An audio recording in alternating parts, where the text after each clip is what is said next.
No, no son O, porque, bueno, de hecho sí son tienen efecto colinérgico, pero como vamos a ver el mecanismo más adelante, las anticolinesteras tienen un efecto indirecto. Pero veamos primero, y con un repaso nuevamente de lo que hemos visto en simpático, ya correlacionando el parasimpático. Esta diapositiva ustedes ya la conocen, ¿no? Aquí estamos viendo el sistema simpático. Si el sistema simpático dilata la pupila por un efecto alfa, contrae la pupila por un efecto a nivel de receptores muscarínicos. El parasimpático actúa sobre dos tipos de receptores muscarínicos y receptores nicotínicos. ¿Ya? Entonces, este sistema simpático lo que hace es, como les había dicho, lo que uno estimula, el otro deprime o viceversa. Y otra de las diferencias, también para hacerles recuerdo, miren, de la primera neurona hacia el ganglio hay un axón corto y del ganglio hacia el órgano el axón es largo en el sistema simpático. En el parasimpático, la primera neurona tiene un axón largo hacia el ganglio y del ganglio al órgano es un axón corto, ¿no? Esa es una diferencia además.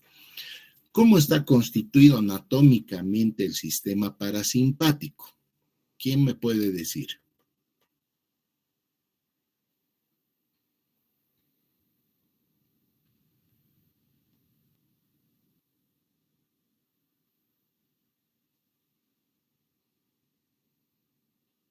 Supongo que han hecho su tarea de fisiología, ¿verdad?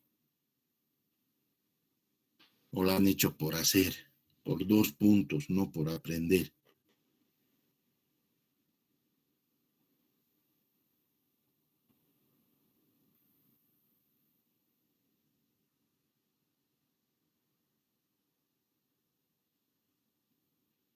¿Se acuerdan? El simpático está constituido por la cadena ganglionar simpática, que aquí está, cadena ganglionar simpática, que es prevertebral o paravertebral, dependiendo del lugar, que se encuentra a nivel tóraco-lumbar, ¿no? A nivel de las vértebras torácicas y lumbares. Ahora, ¿cómo está constituido el sistema parasimpático? ¿Quién sabe?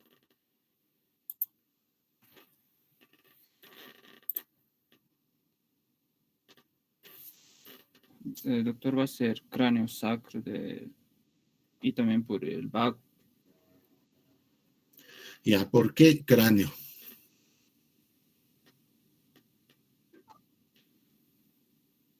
Porque va a estar en relación con los pares craneales 3, 7 y 9. Obviamente. Ya.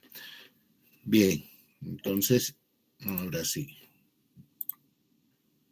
Atentos, por favor, no va a durar mucho la clase, chicos. Miren, ahorita es 12:30. A la 1 ya se acabó. Se van a almorzar. ¿Ya? Atentos.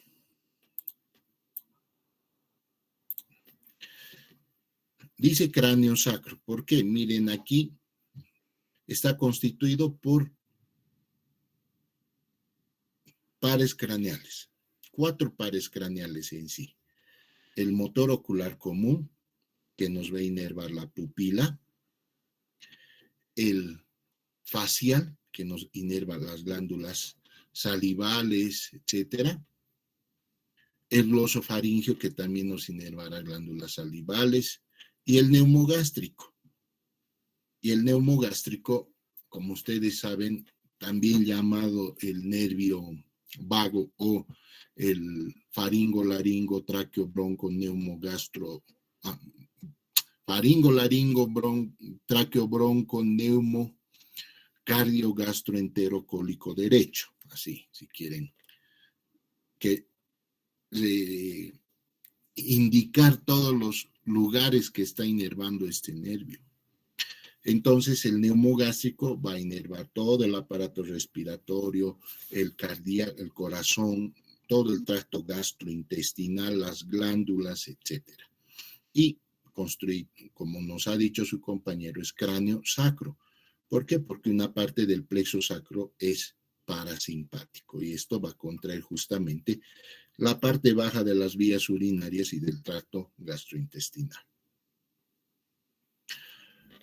Nuevamente, si el simpático estimula, este deprime. Por tanto, si dilata la pupila el simpático, el parasimpático lo contrae. Si inhibe la salivación el simpático, el parasimpático estimula. Si acelera o estimula el corazón el simpático, el parasimpático lo inhibe. Si el simpático relaja los bronquios, este contrae los bronquios. Y así sucesivamente vamos viendo todo, cómo se antagonizan estos dos órganos. Entrando ya en la farmacología, encontramos que hay tres tipos de fármacos colinérgicos o parasimpático miméticos. De acción directa, la misma acetilcolina. Recuerden que de la primera neurona hace sinapsis con la segunda, el neurotransmisor es la acetilcolina, tanto en el parasimpático como en el simpático.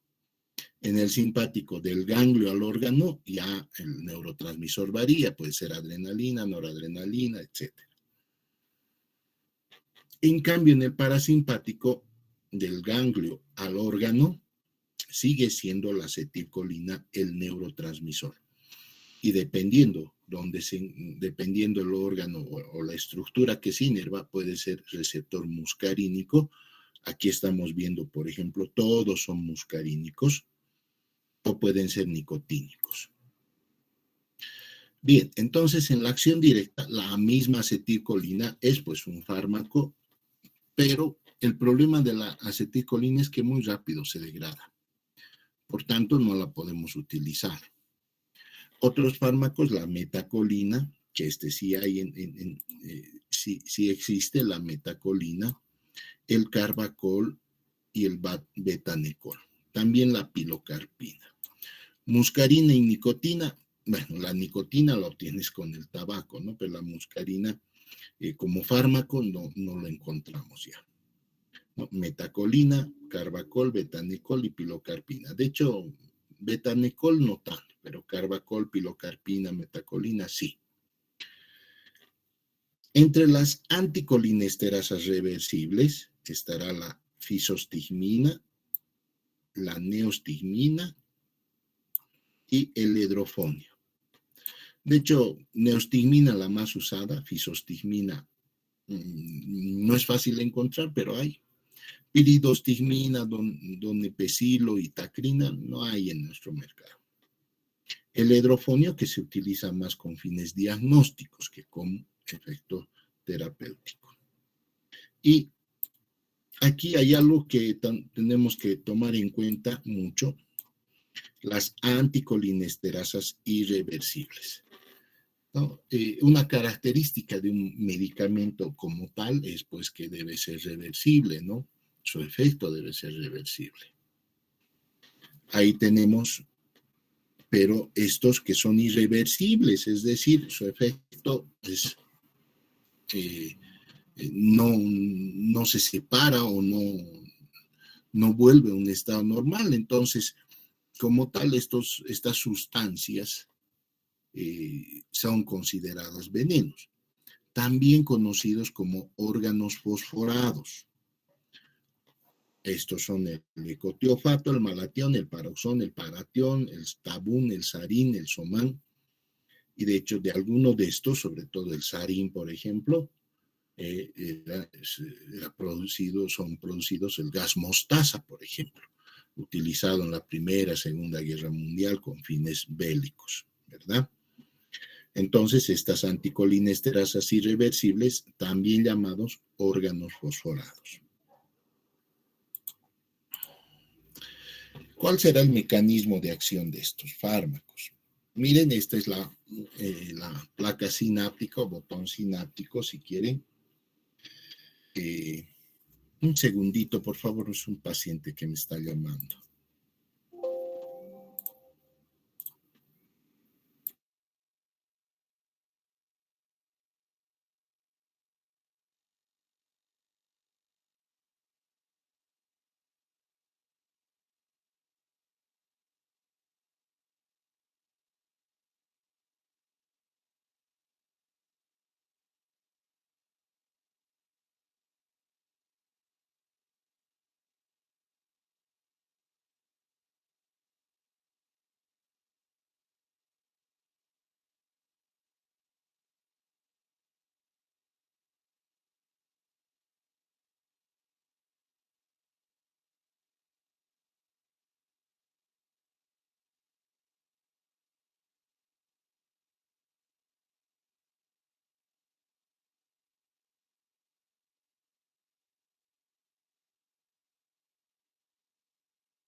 Bien, gracias chicos.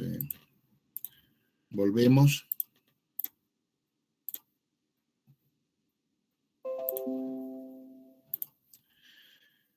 Bien, como les iba diciendo, este viene a ser el botón sináptico. Miren, aquí se va a formar lo que es la acetilcolina, que es la unión de la colina más la acetilcoenzima A. Todo esto sufre un proceso para la formación de acetilcolina que se almacena en estas vesículas. De estas vesículas se elimina hacia la hendidura sináptica. Esta parte amplificada acá, miren cómo la acetilcolina se libera y se une a dos tipos de receptores, ¿no? Receptor muscarínico postsináptico y receptor nicotínico, dependiendo el tejido, el órgano donde se encuentre.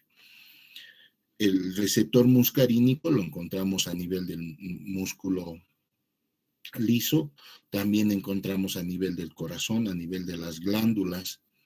En cambio, el receptor nicotínico lo encontramos también en músculo liso, pero sobre todo en músculo estriado.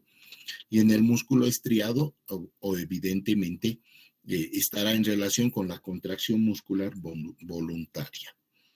Entonces, lo que hace esta acetilcolina es unirse a estos receptores, provocar una despolarización o un potencial postsináptico inhibitorio, excitatorio, dependiendo del órgano, e inmediatamente que se une a estos receptores, viene en acción esta enzima, la acetilcolinesterasa, ¿no? La acetilcolinesterasa.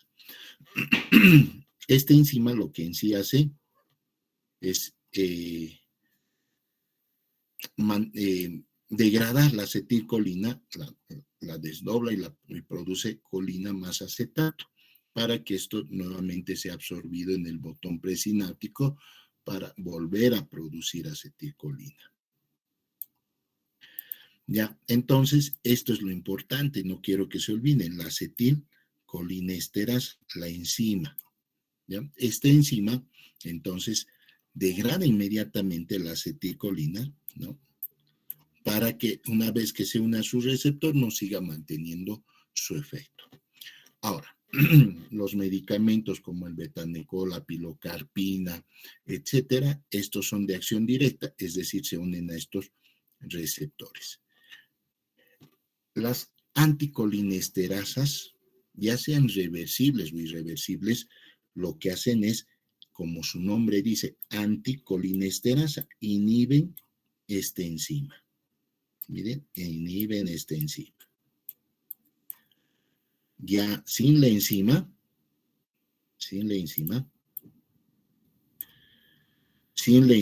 la acetilcolina puede unirse a su receptor en forma constante, más tiempo.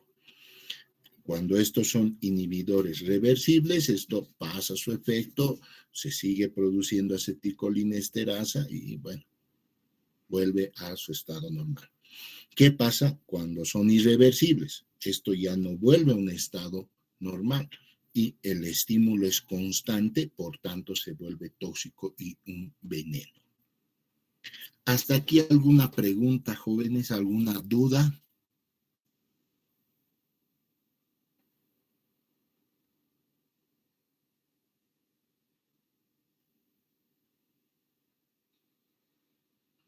Ya, espero que no haya dudas.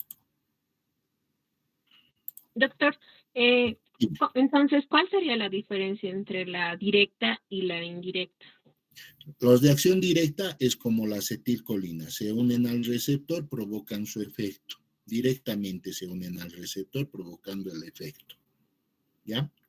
Y claro, son metabolizados por otras enzimas, pero en el caso de las anticolinesterasas o de acción indirecta, estas inhiben la enzima. Aquí, como les había dicho, inhiben esta enzima. Y si la enzima no hay, la acetilcolina, este fármaco que está aquí, bueno, este neurotransmisor que estamos viendo aquí, la acetilcolina, va a unirse al receptor en forma permanente porque no hay esta enzima que la degrade. Por eso las anticolinesterasas o de acción indirecta no actúan sobre los receptores directamente, sino actúan inhibiendo la enzima, permitiendo que la acetilcolina tenga un efecto más prolongado sobre los receptores. ¿Entendido? Sí, doctor. Ya.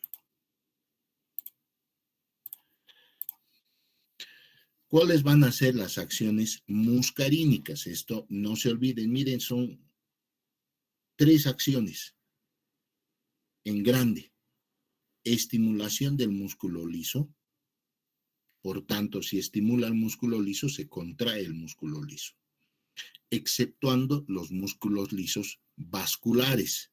No afecta, no hay receptores muscarínicos en el músculo liso vascular. Es decir, no provocan vasoconstricción. Provoca estimulación de las glándulas de secreción externa, incluidas glándulas gástricas, respiratorias, de secreción sudoríparas, todas las glándulas son estimuladas.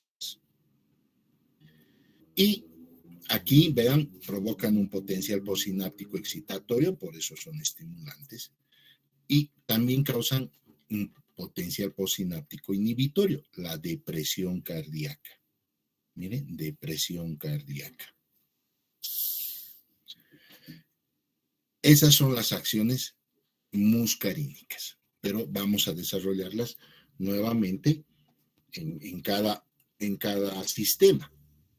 Ahora, las acciones nicotínicas es estimulación ganglionar de ganglios nerviosos, estimulación del músculo estriado, estimulación del músculo estriado, es decir, ayuda a la contracción muscular.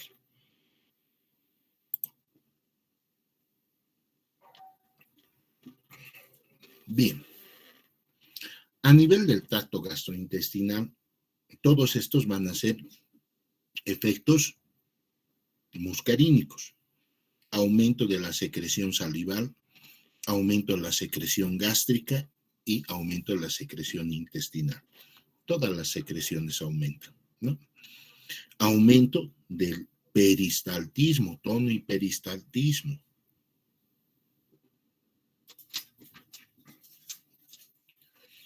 Y acuérdense, el simpático disminuye el peristaltismo, pero contrae esfínteres. Este es al revés.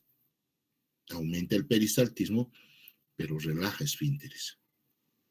Útil en el tratamiento del hilio paralítico. ¿Qué es el hilio paralítico? Disminución del peristaltismo, doctor. Inhibición o abolición del peristaltismo.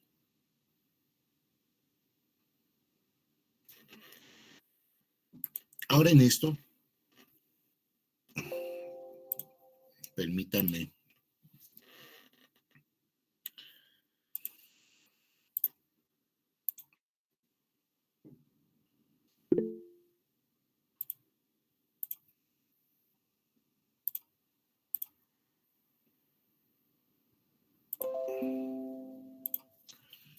Ya.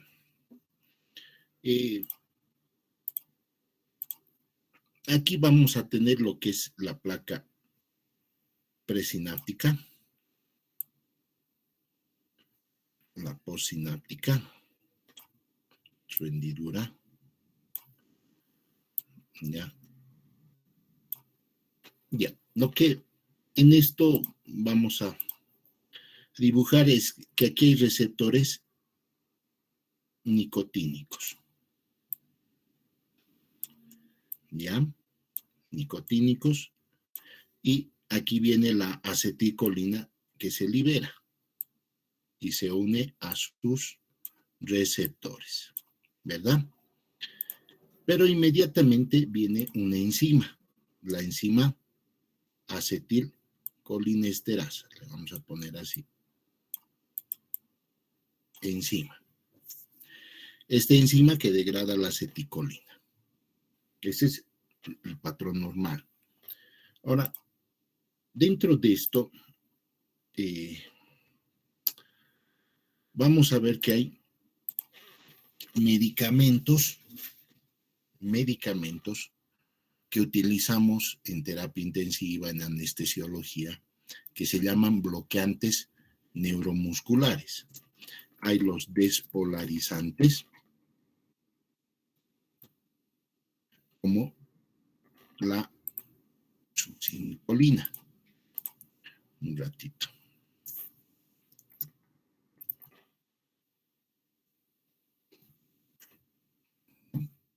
Entonces, medicamentos despolarizantes como la succinilcolina y medicamentos no despolarizantes como el atracurio, bacurio,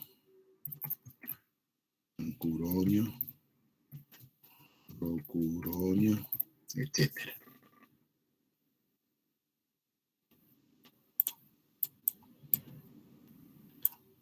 Ya, este lo voy a cambiar de color. Ya. Entonces, estos medicamentos, ¿qué es lo que hacen? Estos despolarizantes como la acetilcolina, esta succinilcolina, muy parecida a la acetilcolina, llega hasta aquí, activa los receptores nicotínicos y estos provocan contracción muscular. Solo que el hecho que constantemente este fármaco se pone por vía endovenosa a goteo continuo, la despolarización constante de la placa motora provoca que inicialmente haya contracciones musculares, fasciculaciones y después la relajación muscular.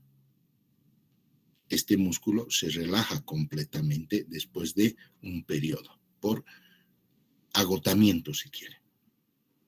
En cambio, estos no despolarizantes lo que van a hacer es bloquear este receptor. Bloquean el receptor, evitando que la acetilcolina se una al receptor. Como no se une la acetilcolina al receptor, este músculo termina relajado.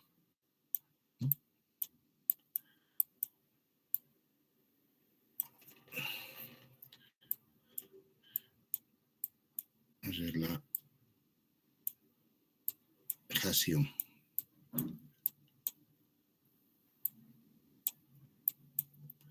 Una relajación. Qué difícil es escribir con mouse. Ya, la relajación muscular, ¿no? Entonces, lo que es, ¿para qué buscamos estos fármacos? ¿Para qué usamos? Lo usamos en cirugía, en una cirugía mayor, ¿no? En una cirugía mayor. ¿Para qué? Para que al abordar, hacer un corte, por decirles, para entrar a cavidad abdominal en una peritonitis, los músculos estén completamente relajados, no tengan un tono y se pueda abrir fácilmente y disminuir la resistencia de estos tejidos para poder abordar planos profundos. Lo mismo en una prótesis de cadera o en una fractura de fémur para reparar, relajamos los músculos para poder abordar. En terapia intensiva también se utiliza. Han debido ver el año pasado, el anteaño pasado, con este problema de la pandemia, gente pidiendo que te den atracurio, sobre todo el atracurio. Aquí, el atracurio lo que hace es pues relajación muscular completa. ¿Y para qué lo ponemos al paciente completamente relajado? Cuando lo entuban, lo ponen en coma farmacológico. Todos los músculos relajados, todo su sistema nervioso deprimido y la respiración asistida por un respirador, ¿no es cierto? Por una máquina de respiración. Así los pacientes entran en un coma farmacológico. ¿Para qué? Para disminuir sus demandas metabólicas y permitir a su sistema inmunológico poder actuar juntamente con los medicamentos. O poder actuar y poder esperar a que, si quieren, el paciente responda ante la situación en la que está. Ahora, esta relajación muscular no solamente es del músculo liso estriado, también provocan relajación del músculo liso a nivel intestinal. Por tanto, estos fármacos también provocan el famoso ilio, ¿ya? El famoso ilio. Ilio paralítico. Entonces, ¿qué hacemos? Con estos fármacos, con la neostigmina, que es una anticolinesterasa irreversible, inhibo la enzima y la acetilcolina empieza a competir por el receptor con el atracurio, con estos fármacos. Y se revierte el ilio, ¿no? Es la forma de revertir la relajación muscular por los agentes no despolarizantes. Ustedes se preguntarán, ¿y los despolarizantes cómo se revierten? Se revierten solos porque tienen su propia enzima, la pseudocolinesterasa, que inhibe estos en cuanto dejas de administrar el fármaco. ¿Ya? ¿Alguna pregunta hasta aquí?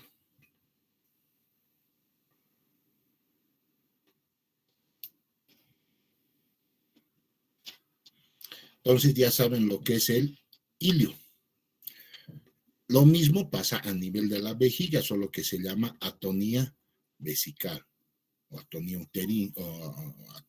urinaria. No hay contracción de la vejiga, de los uréteres, etc. Lo mismo pasa y con lo mismo revertimos, con la neostigmina.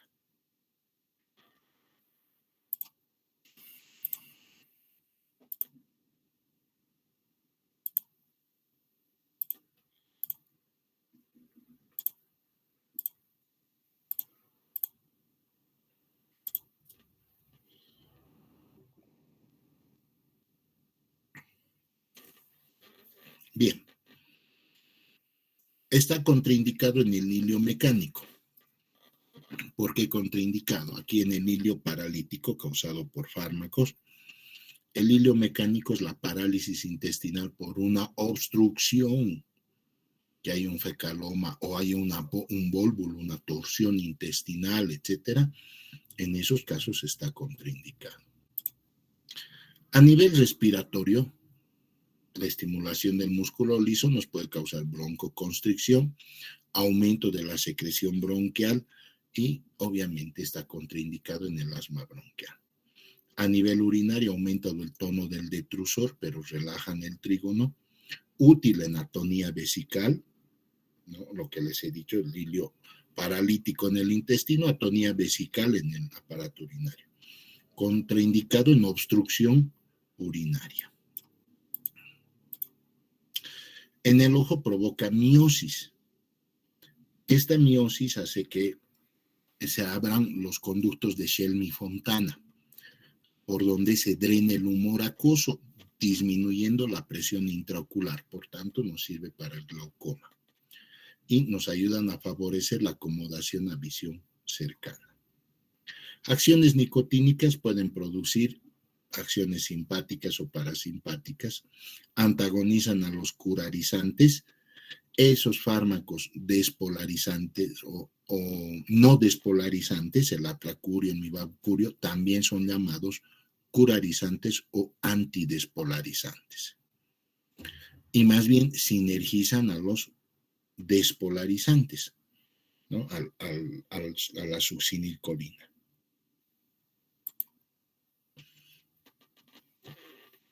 Bien, ¿por qué? Y van a ver más adelante, en la última diapositiva, para qué servirán estos fármacos. Muy poco uso terapéutico. Pero lo que nos sirve es que mucha gente, mucha gente, sobre todo en nuestro país,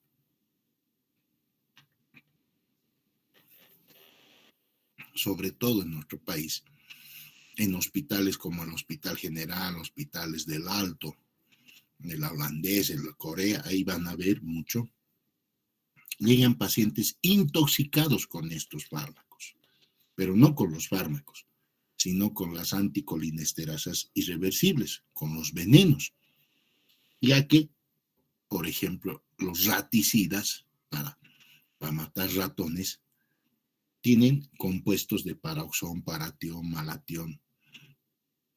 Entonces, mucha gente trata de quitarse la vida con estas sustancias. ¿Cómo voy a reconocer a un paciente que viene intoxicado con raticida? Tendrá mucha salivación, lo que llamamos cialorrea, los dolores cólicos por el peristaltismo aumentado, ¿no? Tono y peristaltismo aumentado. Claro, como ha aumentado el peristaltismo, hay diarrea, hay náuseas y hay vómitos. Hay broncoespasmo e hipersecreción bronquial. Si es susceptible, producirá un asma bronquial, una especie de ataque asmático, empezará a toser, a botar hasta flema. Habrá retención urinaria y disuria hasta llegar a la relajación de esfínteres y el paciente termina orinándose en sus pantalones. Hay visión borrosa y diplopía. Hay bradicardia, bloqueo auriculoventricular y paro cardíaco, ¿no? Ya en caso de una fuerte intoxicación, la muerte puede estar dada por un paro cardíaco. Reacciones nicotínicas, el temblor muscular inicial, fasciculaciones, que son contracciones de grupos musculares estriados de forma ya involuntaria, no le pides que se contraiga, empieza a contraerse. Taquicardia, hipertensión y bloqueo mioneural. Estos son efectos nicotínicos, el bloqueo mioneural. Entonces, un paciente, además que no está aquí, veo un paciente y en una tabla más adelante vamos a ver cómo reconocemos nuevamente estos pacientes. Estará contraindicada en el asma bronquial, obstrucción intestinal y urinaria. Signos de intoxicación por órganos fosforados. Miren, a nivel muscarínico, evidentemente, bradicardia, bloqueo auriculoventricular. El efecto muscarínico, el nicotínico, pero el muscarínico predomina ante el nicotínico, por tanto no vamos a ver taquicardia, pero sí el nicotínico podría provocar esto. Midriasis también, pero predomina la miosis, es decir, veo al paciente con miosis, ¿no? Pupilas puntiformes, en cabeza de alfiler incluso le llaman algunos, con bradicardia, broncoespasmo, broncorrea, ¿no? Están expectorando, mucha salivación, náuseas, vómitos, diarrea, sudoración, lagrimeo, dolor cólico que no está acá.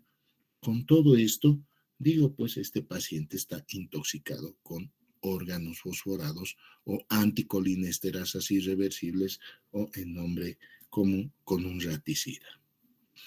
A nivel nicotínico no se ve la taquicardia, no se ve la midriasis, puede haber hipotensión, pero esto sí se ve, calambres musculares, fasciculaciones, debilidad muscular, temblor, y la muerte puede ser por bradicardia y paro cardíaco o parálisis de todos los músculos con paro respiratorio.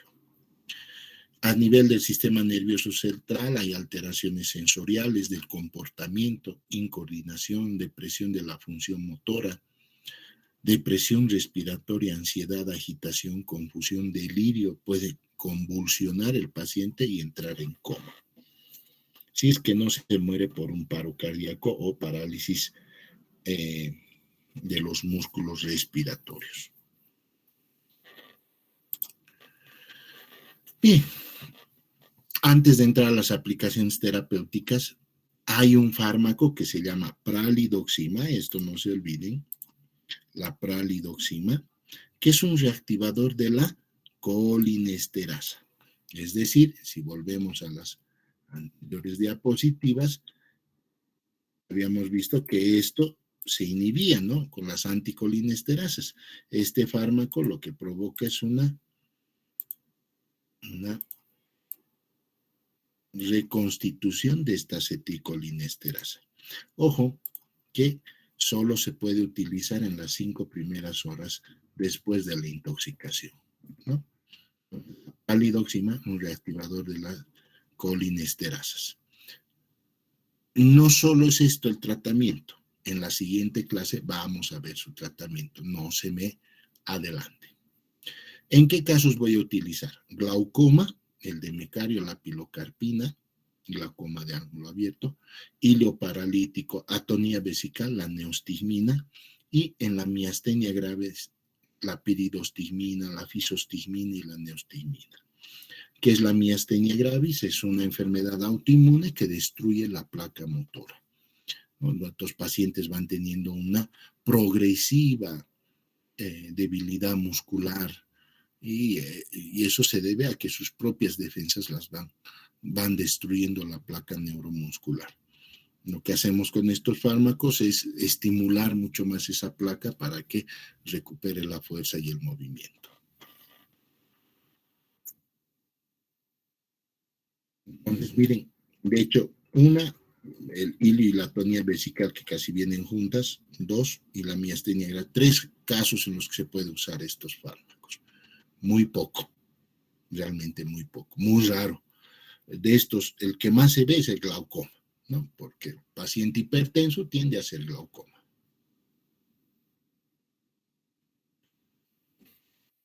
¿Preguntas?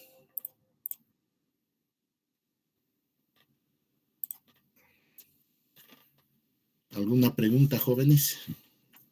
Doctor, ¿tendrían algún efecto sobre la gastritis, estos fármacos? Obvio. Si aumenta las secreciones, aumenta la producción de ácido clorhídrico, de pepsina, de gastrina, factor intrínseco, todo aumenta. Y si aumenta el ácido clorhídrico, mucha la gastritis, usted puede perforar el intestino. Y de hecho, jóvenes, algunos pacientes mueren por perforación del intestino por ese excesivo daño que causa el ácido clorhídrico.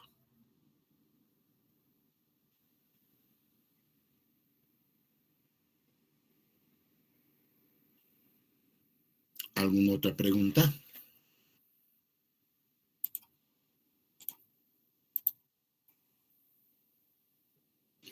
Doctor,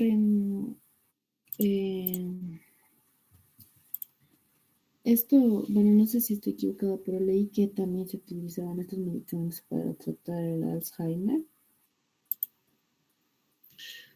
Sí, el problema del Alzheimer es que tiene varias causas, ¿no?